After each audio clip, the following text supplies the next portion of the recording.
Welcome to Isha's Kitchen. ഇന്ന് നമുക്ക് മുളക് കൊണ്ടാട്ടം കൊണ്ട് ഒരു മോര് കറി ആയാലോ. പനിയൊക്കെ വന്ന് ഇങ്ങനെ മാറി വരുമ്പോൾ നമുക്ക് വായിക്കൊരു ടേസ്റ്റ് ഒന്നും ഉണ്ടാവില്ലല്ലോ. ആ സമയത്ത് ഉണ്ടാക്കാൻ പറ്റിയ അടിപൊളി കറിയാണ്. അപ്പോൾ നമ്മൾ കൊണ്ടാട്ടം മോര് കറി ഉണ്ടാക്കാൻ വേണ്ടി ആദ്യം നമുക്ക് കുറച്ച് കൊണ്ടാട്ടം ഒന്ന് ഫ്രൈ ചെയ്തെടുക്കാം. അപ്പോൾ എൻ്റെ ചാനൽ നിങ്ങൾ ആദ്യമായിട്ട് കാണുകയാണെങ്കിൽ ഒന്ന് സബ്സ്ക്രൈബ് ചെയ്ത് സപ്പോർട്ട് ചെയ്യണേ. കൊണ്ടാട്ടമുളകൊക്കെ വറുത്തെടുത്തതിന് ശേഷം ചൂടാറാനായിട്ട് നമുക്കൊരു പാത്രത്തിലേക്ക് മാറ്റി വയ്ക്കാം. ഈ ഒരു കറി മാത്രം മതി കേട്ടോ ചോറിനാൻ, അത്രയ്ക്ക് ടേസ്റ്റാണ്. വേണമെങ്കിൽ ഒരു പപ്പടോ അതല്ലെങ്കിൽ ഒരു ഓംലെറ്റോ ആവാം.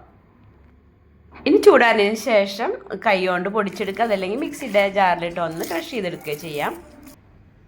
ഞാൻ മിക്സിയുടെ ജാറിലൊന്ന് ക്രഷ് ചെയ്തെടുത്തിട്ടുണ്ട്.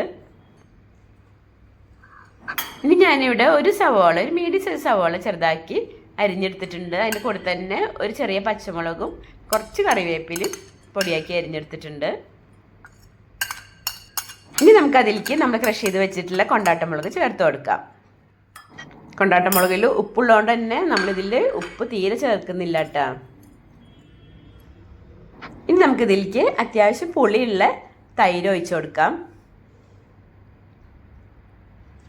ആദ്യം കുറച്ച് ഒഴിച്ച് നന്നായി ഒന്ന് മിക്സ് ചെയ്തതിന് ശേഷം ബാക്കിയും കൂടി നമുക്ക് ഒഴിച്ചു കൊടുക്കാം.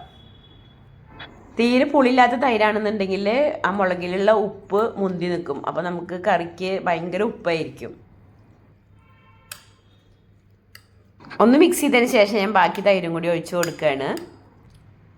ഇനി എല്ലാം കൂടി നന്നായി ഒന്ന് മിക്സ് ചെയ്താൽ മതി. നമ്മളുടെ മുളക് കൊണ്ടാട്ടം മോരുകറി ഇവിടെ റെഡിയായി. എന്തായാലും എളുപ്പമല്ലേ ഉണ്ടാക്കിയെടുക്കാൻ. നിങ്ങൾക്ക് ഈ വീഡിയോ ഇഷ്ടമായിട്ടുണ്ടെങ്കിൽ ഒരു പ്രാവശ്യമെങ്കിലും ഒന്ന് ഉണ്ടാക്കി നോക്കണേ. നിങ്ങളുടെ അഭിപ്രായം കമൻറ്റ് ചെയ്യാൻ മറക്കരുത് കേട്ടോ. പിന്നെ മറ്റൊരു വീഡിയോ ആയിട്ട് വരാം. Thank you.